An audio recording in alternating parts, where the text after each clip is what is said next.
تیسری سیٹ پر بیٹھا ایک نوجوان اپنے باپ کے نام خط لکھ رہا تھا۔ بابا مجھے معاف کر دینا، آپ مجھے واپس بلاتے تھے، آپ مجھے دیکھنے، مجھے ملنے کے لیے بے قرار تھے، مگر میں نہ آ سکا۔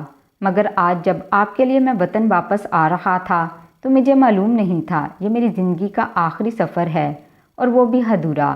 بابا مجھے معاف کر دینا اور میرے لیے مغفرت کی دعا کرنا۔ سب لوگ خط لکھنے میں مصروف تھے، وہ خط لکھنے میں جلدی کر رہے تھے، ان کے ہاتھ کانپ رہے تھے۔ انہیں معلوم تھا کہ ان کے پاس وقت بہت کم ہے۔ یہ فلائٹ قطر سے سعودی عرب عمرہ زائرین کو لے کر جا رہی تھی۔ انہی مسافروں میں سے ایک مسافر جس کا نام عبداللہ تھا، وہ اپنی سیٹ سے اٹھا اور باتھ روم کی طرف بھاگنا شروع کیا۔ ایئر ہوسٹس اس نوجوان پر حیران تھی، دل میں سوچنے لگی کہ اس کے پاس وقت بہت کم ہے، ہم سب کے پاس بہت کم وقت ہے، مگر اس مختصر وقت میں واش روم کی طرف بھاگ رہا ہے۔ گھڑی کی سوئی بڑی تیزی کے ساتھ چل رہی تھی۔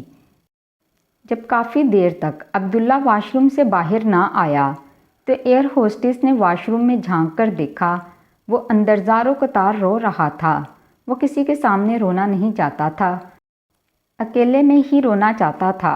عبداللہ واپس آیا، اپنے آنسو صاف کیے اور اپنی سیٹ پر بیٹھ گیا۔ جلدی سے اپنا خط لکھنا شروع کیا۔ گھڑی پر وقت دیکھا، وہ جلدی سے گزر رہا تھا۔ ان تمام اعلانات اور حیرانگی میں 2 منٹ تو ویسے ہی گزر چکے تھے اور باقی 8 منٹ باقی تھے۔ عبداللہ نے اپنا خط لکھنا شروع کیا۔ اے میرے پیارے اللہ، میں اس لمحے صرف آپ کے نام خط لکھنا چاہتا ہوں۔ ملاقات کا وقت بہت قریب ہے۔ ہمارے ہاں یہ رواج پایا جاتا ہے کہ جب کوئی چھوٹا کسی بڑے سے ملنے کے لیے جاتا ہے تو کوئی تحفہ، کوئی نذرانہ، کوئی ہدیہ لے کر جاتا ہے۔ آپ بڑے ہیں، بے نیاز ہیں، آپ کو کسی تحفے یا نذرانے کی ضرورت نہیں، مگر میں بندہ ہونے کی حیثیت سے کچھ تو پیش کروں گا۔ آج اپنی 40 سالہ زندگی کو پیچھے مڑ کر دیکھتا ہوں تو کوئی بھی ایسی چیز نظر نہیں آتی جو آپ کو پیش کرنے کے لائق ہو۔ ساری زندگی یوں ہی ضائع کر دی۔ دل میں یہ خیال ضرور آتا تھا کہ اللہ کے آگے جھک جاؤں، اس پاک ذات کے آگے سجدہ کروں جس نے تجھے پیدا کیا، نعمتوں کا شکریہ ادا کروں جو نعمتیں اس نے تجھے عطا کیں۔ مگر شیطان پھر دماغ میں یہ خیال لاتا کہ ابھی بہت وقت پڑا ہے، کوئی روزہ، کوئی نماز، کوئی عبادت، کوئی سجدہ اس قابل نہیں۔ ساری کی ساری زندگی سونے میں گزار دی۔ 40 میں سے 12 سال تو حقیقت میں سوتا ہی رہا، 10 سال پڑھنے اور پڑھنے میں گزار دیے، تقریباً 8 سال روزی روٹی کی تلاش میں گزار دیے، چند سال یوں ہی فضول کاموں میں، کبھی کسی کی غیبت میں اور کبھی جھوٹ بولنے میں گزار دیے۔ آگے سے آگے بڑھنے کے شوق میں کبھی ایسا وقت بھی نہیں آیا کہ پیچھے مڑ کر دیکھ سکوں کہ تیرے ساتھ کیا تعلق بنایا، کیسا تعلق بنایا۔ میں اپنے آپ پر کام کرنا بھول گیا۔ نماز، نوافل، روزوں کی تعداد، حج و عمرہ، قرآن اور اپنے بڑھائیوں کے حساب و کتاب میں عبادت ہی نہ کر سکا۔ کبھی نہ ہار ماننے کے عزم میں تیرے سامنے بھی سر نہ جھکایا۔ اے اللہ، آج تو مجھے بچا لے۔ وہ لمحات جو تیرے ذکر میں کٹنے تھے وہ ٹی وی ڈراموں اور کھیل کود میں گزر گئے۔ جو تیری یادوں اور دعاؤں میں لگنے چاہیے تھے وہ فیس بک، سوشل میڈیا میں گزر گئے۔ جو وقت قرآن کی تلاوت اور اس کو سمجھنے میں لگنا تھا وہ کھیل تماشوں میں لگ گیا۔ اس کے ساتھ تصویر، اس کے ساتھ تصویر۔ اے اللہ، میں بہت عجیب ہی زندگی گزار رہا تھا۔ اے اللہ میرے مالک، اس جہاز میں سوار تمام بندوں میں فقط میں ہی بدترین مخلوق ہوں اور تو میرا بہترین خالق۔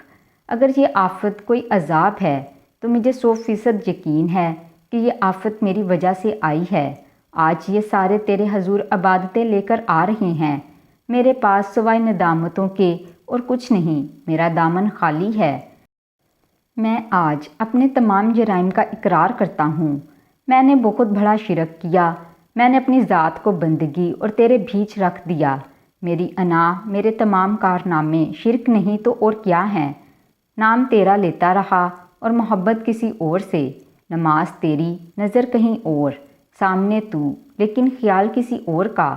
یا اللہ، میں نے ملاوٹ کی، میں نے تیرے عشق میں ملاوٹ کی، میں نے درخیزہ اندوزی کی۔ مہینوں تک اناج میرے سٹور میں پڑا رہتا اور باہر لوگ بھوک سے مر رہے تھے۔ میں یہ بات جانتا تھا مگر اس طرف متوجہ نہیں ہوتا تھا، جبکہ زندگی کا مقصد دوسروں کے کام آنا ہی ہے اور اور ہاں، رزق میں تو ان غریبوں اور مسکینوں کا حصہ تو میں رکھتا تھا، لیکن افسوس کہ میں ان کے کام نہ آیا۔ میں نے رشوت بھی لی، جس مقصد کے لیے تو نے دنیا میں بھیجا وہ نہ کیا، باقی سب کچھ کیا۔ میں نے غور کیا کہ میری ذات اور انا کے بت کی سوشل میڈیا پر ہزاروں فالوورز تھے۔ میں نے جھوٹ بولا اپنے آپ سے، یہ سب اچھا ہے، لگے رہو، سب ٹھیک جا رہا ہے۔ میں نے سچ پر آنکھیں بند کر لیں اور روز آئینہ دیکھتا، اپنے آپ سے نظریں چراتا، اے اللہ، میں تو مرنے سے پہلے ہی مر گیا، میں جہاز گرنے سے پہلے ہی چاروں خانے چت ہو گیا۔ میں نے کتنے گھاٹے کا سودا کیا ہے، تجھے چھوڑ کر دوسروں کو اپنا دوست بنا لیا، ایسے لوگوں کو جو صرف اچھے وقت پر میرے ساتھ تھے اور جب برا وقت آیا تو مجھے چھوڑ کر چلے گئے۔ بے شک تیرا فضل کسی وجہ کا محتاج نہیں۔ بڑوں کی یہی شان ہوتی ہے کہ وہ جب کسی چھوٹے پر اپنی گرفت مضبوط کر لیتے ہیں اور جب انہیں پتہ چلتا ہے یہ کمزور ہے، مزید گرفت ڈالی تو یہ مر جائے گا تو وہ چھوڑ دیتے ہیں۔ میں اپنے جرم کا اقرار کرتا ہوں، تیری رحمت سے بڑھ کر کوئی چیز نہیں، تیری دسترس سے میرا کوئی عمل، میرا کوئی گناہ چھپا ہوا نہیں، اور تیری پہنچ سے میری کوئی دعا دور نہیں۔ اے سمیع البصیر، میری زندگی کا آخری منٹ بچا ہے، میں ایسا بے بس ہوں کہ کچھ نہیں کر سکتا۔ اسی بے بسی لاچاری کے صدقے مجھے تو بخش دے۔ میری پیاری ہمسفر، اب میں چلتا ہوں، میرے بچوں کا خیال رکھنا، انہیں اچھا عبداللہ بنانا۔ Sir, are you okay? Air hostess نے عبداللہ کو گہری نیند سے جگایا۔ وہ پسینے سے شرابور تھا، سر سے لے کر پاؤں تک۔ ایسا لگ رہا تھا جیسے وہ نہایا ہو۔ سب کچھ نارمل تھا، مگر عبداللہ خواب دیکھ رہا تھا۔ آئیے ہم سب بھی آج اپنا آخری خط لکھتے ہیں کہ شاید زندگی کا خط درست ہو سکے۔ تو ناظرین، کیسی لگی ویڈیو؟ میری ویڈیو پسند آئی ہے تو ویڈیو کو لائک اور میرے چینل کو سبسکرائب لازمی کیجیے گا، ساتھ ساتھ بیل آئیکن کا بٹن بھی پریس کر دیں۔ شکریہ۔